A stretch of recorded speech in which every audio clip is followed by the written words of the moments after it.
في حقيقة قاسية شوية ومعظم الناس بتحاول تهرب منها، وهي إن كل إنسان في الحياة دي لازم يدفع نوع من الألم.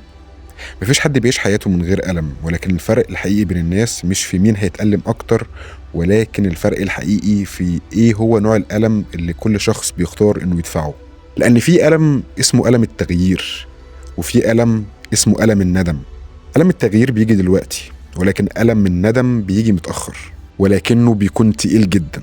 فخليني أسألك سؤال بسيط: كم مرة قلت لنفسك أنا هبدأ من بكرة، هبدأ أتمرن وهبدأ أركز في شغلي وهغير حياتي، هشتغل على نفسي، ولكن بكرة ده بيجي ومفيش أي حاجة بتحصل، وكل حاجة بتفضل زي ما هي.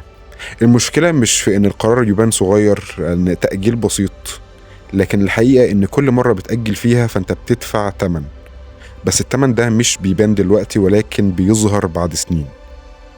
العقل الباطن بتاعنا مصمم بطريقة غريبة شوية، هو دايما بيدور على الراحة، الأسرع، الأسهل، الأقل مجهود.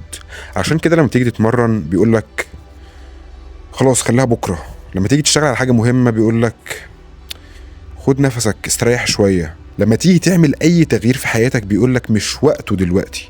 المشكلة إن العقل الباطن مش مهتم بالمستقبل، هو مهتم بحاجة واحدة بس، وهي الراحة اللحظية. ولكن المفارقة هنا هي إن الحياة ما بتمشيش بالراحة اللحظية، الحياة بتمشي بالعكس تماما.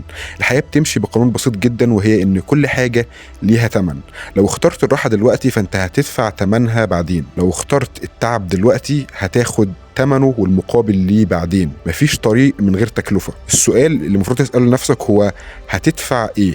لأن كل حاجة ليها سعر. وضعك اللي انت بتتمنى توصل له ليه تمن، والوضع اللي انت هتبقى فيه لو ما دفعتش تمن هو تمن للراحة اللي انت اخترتها اصلا. فخلينا نبص لنوعين الألم اللي انا ذكرتهم، وهو ألم التغيير وألم الندم.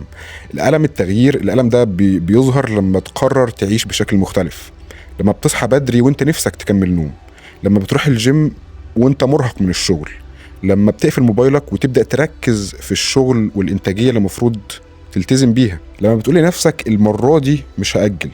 الألم ده ألم حقيقي ومحسوس وملحوظ، ولكن المشكلة إن الناس بتخاف منه، مش لأنه كبير ولا لأنه مؤلم قوي، ولكنه بيحصل دلوقتي وبنواجهه بشكل فوري. ولكن بالنسبة للنوع التاني وهو ألم الندم، فالناس بتنساه. الألم ده بيظهر بعد سنين، الألم ده بيجي في لحظة هدوء، لما بتبص حواليك وتلاقي ناس كانت معاك في نفس النقطة وسبقتك دلوقتي، لما تفتكر فرص كانت قدامك وضيعتها من ايديك، لما تحس انك كان ممكن تبقى شخص مختلف لكن الوقت عدى. الألم ده مختلف لأنه مش ألم لحظة، ولكن ألم فكرة انك كان ممكن تكون إنسان أفضل في مكان أفضل. يعني تخيل نفسك بعد 10 سنين من دلوقتي، لو حياتك فضلت زي ما هي، نفس العادات، نفس التأجيل، نفس الأعذار، نفس النسخة اللي انت عايش بيها دلوقتي. تخيل انك بتبص في المراية وسألت نفسك سؤال بسيط: هو أنا حاولت أصلا؟ السؤال ده تقيل جدا لأنه بيكشف الحقيقة. معظم الناس فاكرة إن المشكلة في قلة الحافز، لكن الحقيقة مختلفة. المشكلة إننا بنركز على ألم التغيير وبننسى ألم الندم. بنخاف من التعب اللي هيحصل النهاردة، لكن مش بنفكر في الشعور اللي هيحصل بعد سنين. أي شخص حياته اتغيرت ما كانش أذكى ولا كان أقوى، ولكن كان عنده إدراك بسيط، إدراك إن الألم لازم يحصل، لكنه قرر يدفعه بدري، قرر يتحمل تعب التدريب، تعب التعلم، تعب الانضباط، علشان ما يضطرش يدفع التمن التاني، تمن الندم.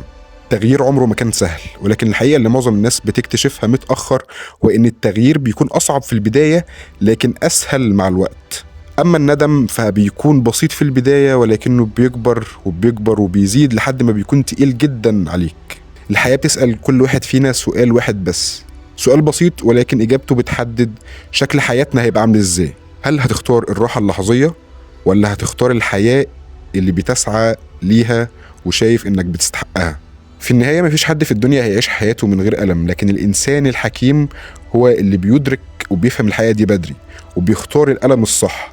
لأن الحقيقة اللي بتغير حياة ناس كتير هي إن ألم التغيير أهون بكتير من ألم الندم.